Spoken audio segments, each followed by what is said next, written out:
proleće, proleće.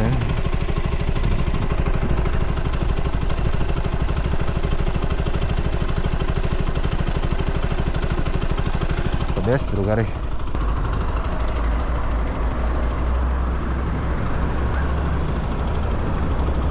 Kakav dan, ja.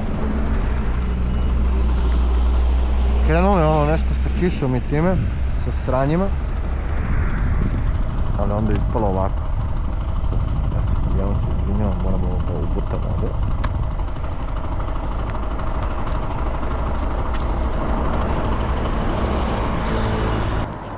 Mislim da je to dobro.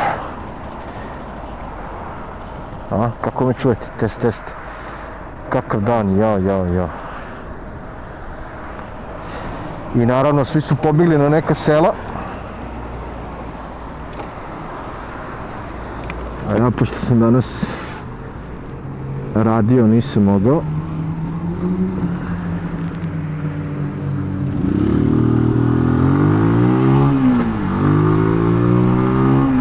Tako da Beograd onako nije gužva, ali nije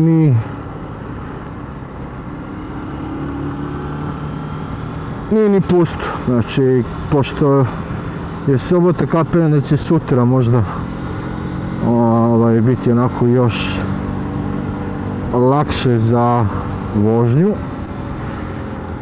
No, da se mi bacimo na temu koju sam danas hteo da obradim, a to je koliko mi u stvari nismo u koraku sa svetom što se tiče tog nekog oporezivanja te mikromobilnosti, carine, poreze i svega toga. Ne pričamo samo o motorima, nego i o njihovoj opremi i trotinetima i svemu i svačemu. Znači, nemamo jednostavno, Beograd je prezasićen automobilima, nemamo dobru infrastrukturu koja, kao što vidite po ovim rupama, znači u ovom, da kažemo, elitnom naselju, i dalje su tu rupe od kamiona i tako dalje, elitnom naselju. Gde sam stao? Toliko misli, toliko svega navire. Prvenstveno, ajde kažemo, porez prvo, brate. Porez na prenos, porez na imovinu, na kupovinu, na sve imamo taj usrani porez koji treba da se vrati u infrastrukturu, jel tako? Zašto bi inače plaćamo, ali očigledno da to nije tako. Onda imamo carinu.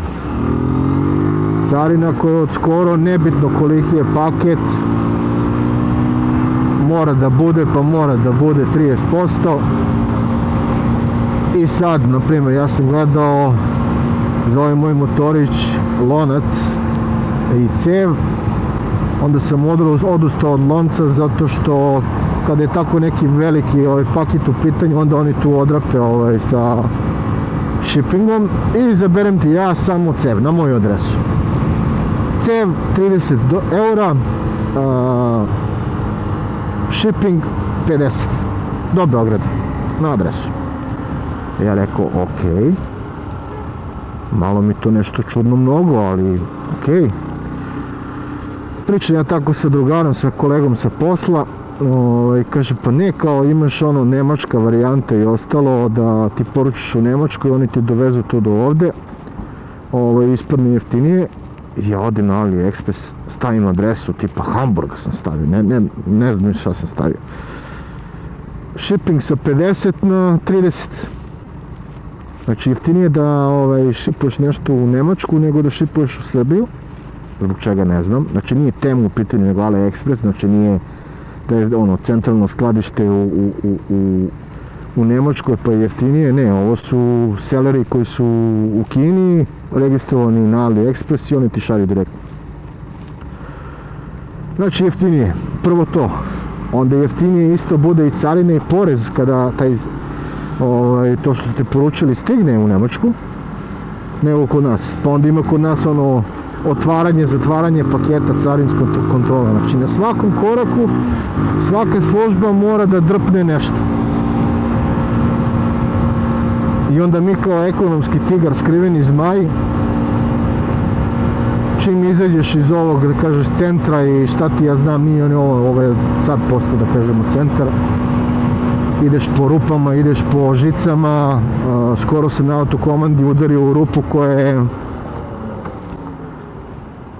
rupa koja, sad zamislite da je ovo belo ispred šina, rupa ovako otvorena, mala je, bukvalno koliko su mi šake ovako, znači toliko je rupa, nisam mogao da je vidim, ali rupa je naslonjena na šinu, znači kako upadnete, tako udarate u šinu. Ja sam tu udario prednjim i zadnjim točkom. Hvala Bogu, motoru nije bilo ništa, ja kapiram, zato sam ga i uzeo ovako ovog da mogu da ga malo aknem off-road, tako da je izdržao. Kapiram da sam stavio tipa one Micheline Road 5 ili 6, da bi to ne bi puklo, ali da bi jednostavno guma dobila balon, ono, da ne bi bilo više upotrebljivo. I onda to da se desi, vi treba da zovete policiju na uviđaj, da oni naprave tu zapisnik, pa da onda tužite Beograd put, da od njih potražujete odštetu i tako dalje. Suludi procesi. Ali da se vratimo na tu, evo, čovjek ide, da kažemo, motoputem, ide biciklom, vjerojatno neki električni bajs.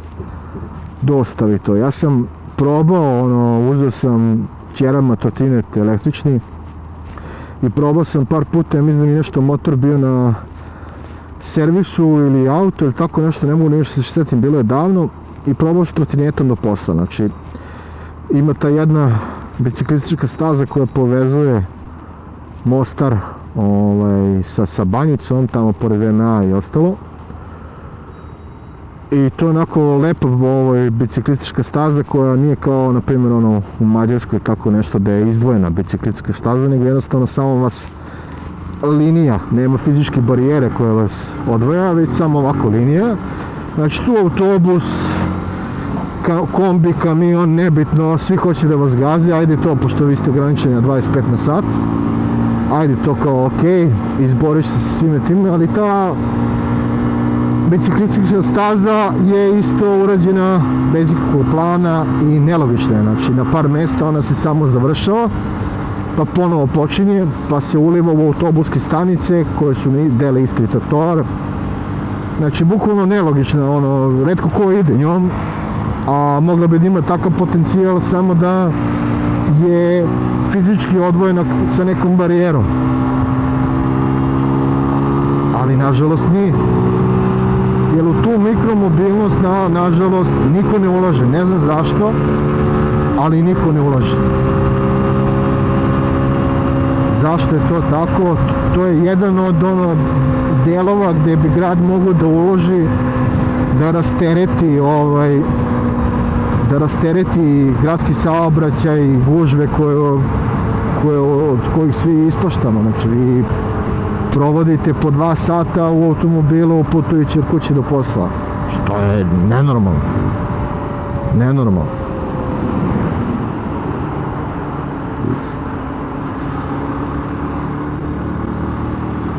Sjećam se tamo posle Banjice blizu Borska ulica, znači oni su krenuli da je presvuku, sad su je presvukli tek na pola, ne znam koji mart bio kad su završili, ali znači oni su krenuli, ja krećem iz treće.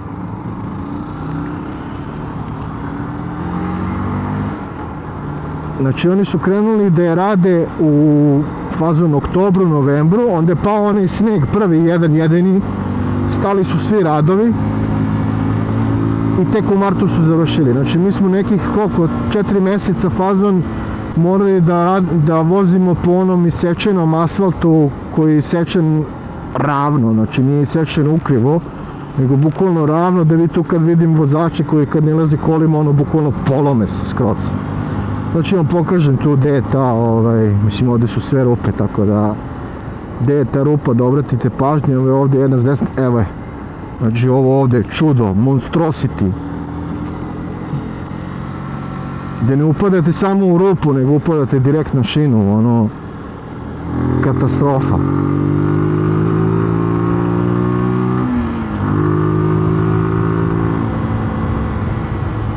svašta bi moglo se promeni, ono, gledam, opet ću se pozovem na Kinu, nekako su mi sad oni mnogo dragi kako rade i šta sve rade, mogli bismo ovdje u Maxi, a gužve vjerojatno ovdje, nećemo, idemo neki drugi,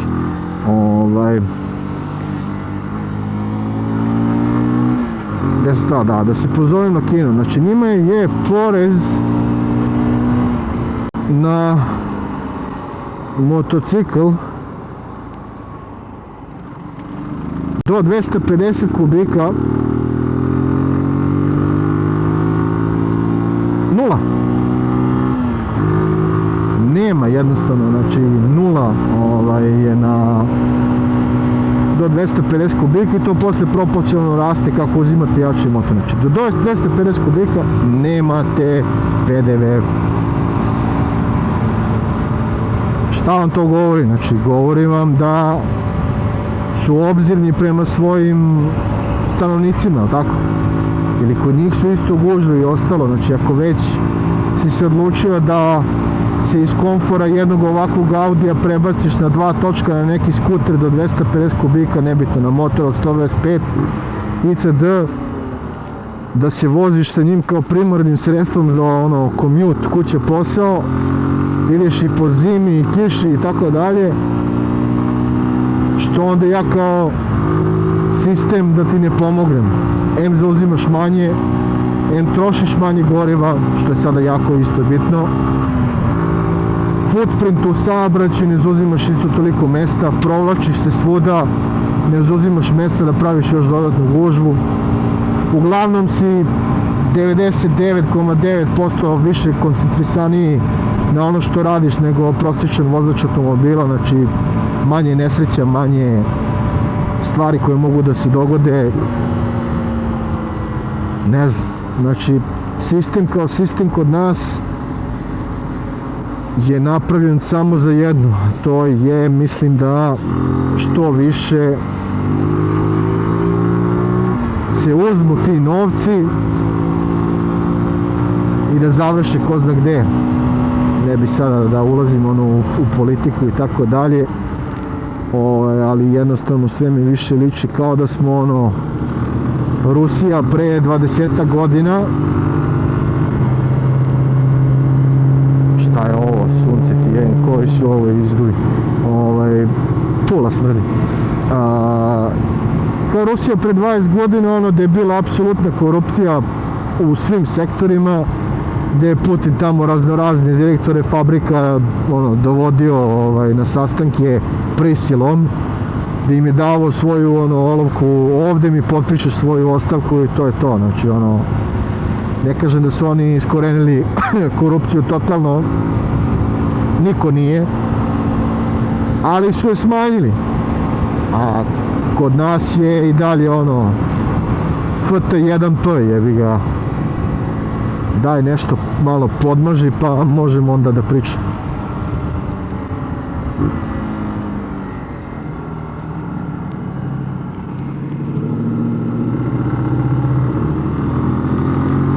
I to bi bilo to, narode.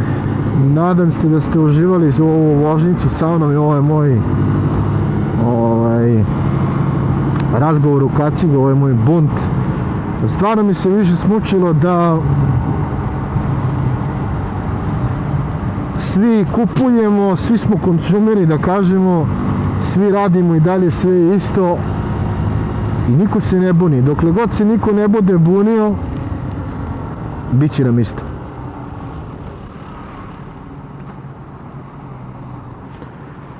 Tako da, lajkujte ovaj video, možda ga više ljudi vidi, šerujte, ako vam se šeruje, ostavite komentar šta vi mislite o svemu ovome na ovu temu. Ja vas ovde pozdravljam, pa se vidimo nekom drugom prilikom i srećni vam praznici. Sve najbolje. Ćao!